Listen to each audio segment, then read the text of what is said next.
अच्छा, अगर एक साबिक वज़ीर आज़म पर फौजी अदालत में मुकदमा चलना शुरू हो जाए, उससे पार्लियामेंट कमज़ोर होगी या मजबूत होगी?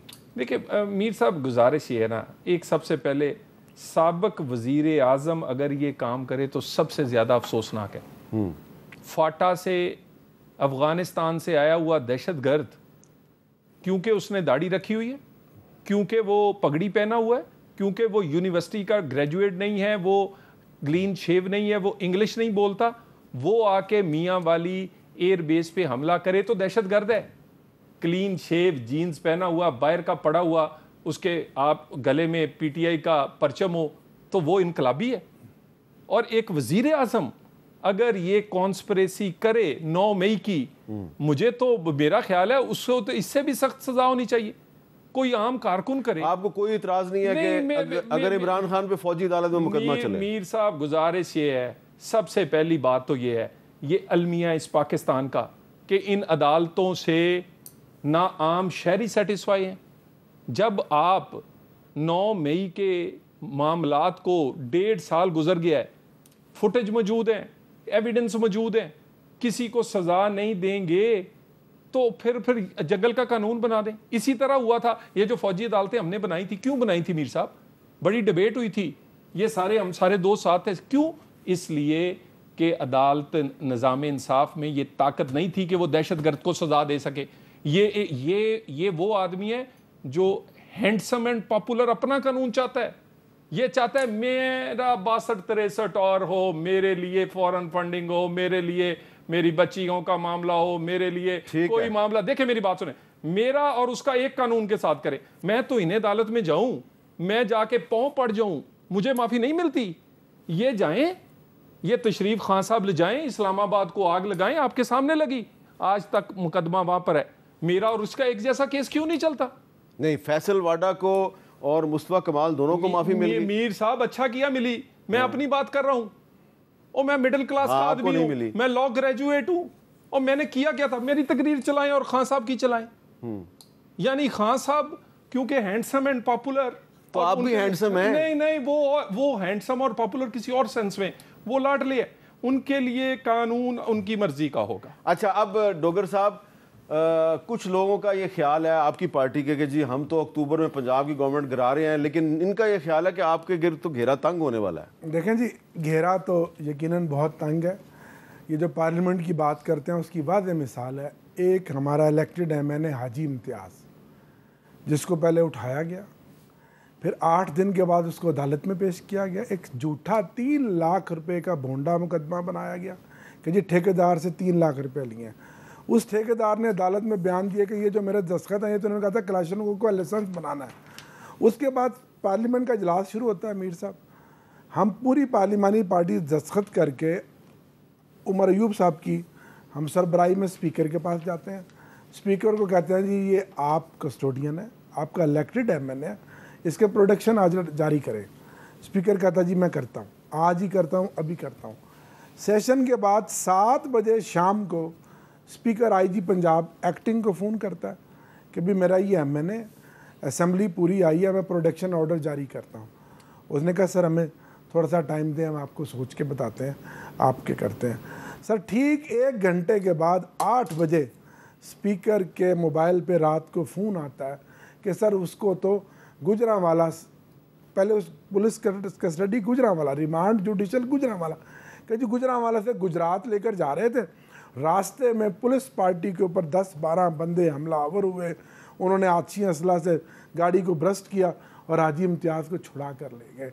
और तारीख क्या डालते हैं वकूए का, एफआईआर जब सामने आई रात 1 बजे, और शाम 8 बजे 5 घंटे पहले स्पीकर को ये बात बता चुके हैं। और जब एफआईआर की डेट देखी तो 1 अगस्त। इससे बड़ी फस्तायत, इससे बड़ी बदमाशी, इससे बड़ी गुंडागर्दी होगी कि वो 41 एमएनए जिन्होंने अपना एफिडेविट देना था, किसी एमएनए के बेटे को उठा के उसको चीखें सुनाई जा रही हैं, किसी पे एंटी करप्शन के पर्चे, खुदा का नाम मान लो, जो मर्जी कर लो, अल्लाह हक है। एक बंदा जो जेल में बैठा इतने खौफ में मुब्तला कि नींदें भी उड़ा दियाँ।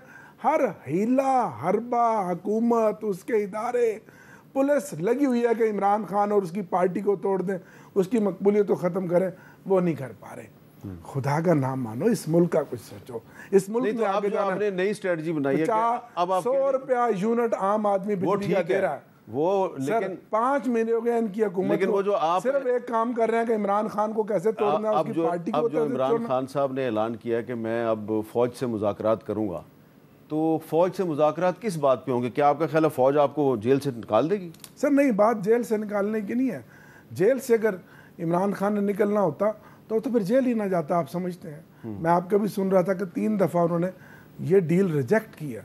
सर बात सिर्फ असूल की है कि हर मुल्क के मुकन्ना को, अदलिया को, एग्जेक्टिव को, एस्टैब्लिशमेंट को अपने डोमेन में रह के काम करना है। पॉलिटिकली तो ये बड़ी अच्छी बातें करते हैं, अभी बड़ी अच्छी बात की उन्होंने, बड़ा अच्छा फलसफा पेश किया, तो प्रैक्टिकली भी तो करें ना भाई। आप तो हमसे पहले विक्टिम थे, आपसे आपके साथ भी 10-11 साल यही हुआ, आप खड़े होते। आज हम कर रहे हैं, कल फिर आपकी भी बारी आ सकती है। ये डिफाइनिंग मूवमेंट है, यहाँ खड़े हो जाएं रूल ऑफ लॉ के लिए। अगर इसको आपने बनाना रिपब्लिक इस मुल्क को, और वो रूल ऑफ लॉ के लिए खड़े हो जाएं, अगर वो रूल ऑफ लॉ के लिए खड़े हो जाएं, तो आपकी पार्टी कहती है हमने तो इनसे बातचीत ही नहीं करनी। सर बात हो सकता है कोई ऐसी स्टेज आ जाए। आज हम जो लाइक माइंडेड जमातें अपोजिशन में इकट्ठी हो रही हैं, आज जो फजल रहमान की हमारा जो फासला कम हो रहा है, किस लिए हो रहा है? ये कोई चीज़ खारिज इम्कान तो नहीं सियासत के अंदर, लेकिन आपने तय करना। ये ग्रैंड अलायंस दरअसल तहरीक इंसाफ और JUIF का अलायंस अगर तो मुल्क इन्होंने और हमने ऐसे ही चलाना है तो फिर चलाते रहे। अच्छा चौई साहब ये बताएं कि अगर मुल्क चलना है किसी जाब्ते से, कोई पार्लियामेंट से, कोई जमहूरियत से, कोई कानून से, तो भाई 70 साल हो गए, बहुत करें। फौजी अदालतें तो 1958 में भी चली थी, ये जो कह रहे हैं। और उस वक्त के भी बड़े बड़े लोग, बड़े बड़े सियासतदानों को दहशतगर्दी, गद्दारों के तगमे बने, जमानतें हुई, अडियाला जेल गए, मच जेल गए, मियाँ, और क्या हुआ? तारीख में आज भी वो अमर है।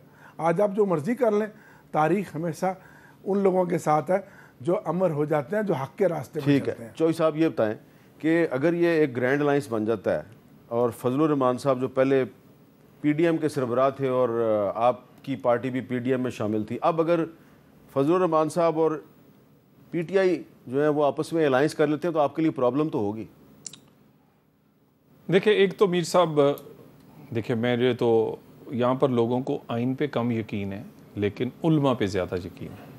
और जो अब हमें तो वो आलम भी हैं और उन्होंने ये बताया है कि ये खान साहब क्या हैं, उनकी सियासत क्या है, वो उनका क्या मकसद क्या था।